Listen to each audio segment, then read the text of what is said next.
Well, the Venezuela situation is still escalating. Now, the Gerald Ford carrier group is down there. That includes the carriers, submarines, missile destroyers, and others.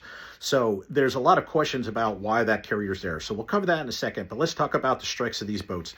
The strikes of the boats in the United States, as far as the use of military force and multiple presidents using this, is justified from a legal standpoint in the United States, at least in what I can understand. Doesn't mean that it's ethical. The other thing is that the UK distanced themselves of providing intelligence in that area for the United States, and I get it. They believe that it's illegal, and they don't want to be tied to this operation.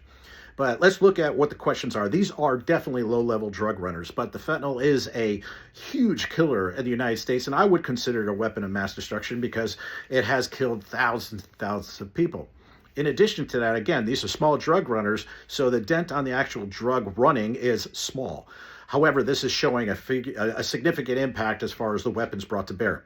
The intelligence, now human intelligence, the imagery, satellites, whatever it is, or the classified ports. So it's not the idea of a drug being in a ship that is classified. It's the source of the information and how it's getting that is sensitive. But that can be dumbed down to prove why the U.S. military and the Department of War sees them as a viable target. That is definitely something. So again, they may carry it out legally. It doesn't mean that it's ethically right.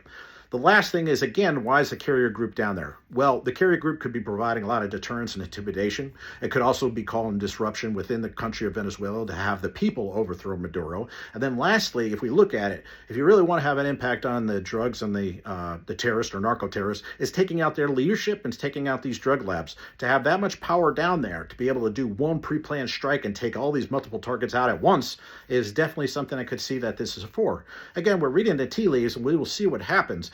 Doesn't mean, again, that it's ethical, but there's a lot of legalities, the lawyers involved to determine that, and we will see what happens in the future. But those are some viable aspects to what's going on. I hope that helps, but please comment below and tell me what you think and ask questions so I can respond. Appreciate it.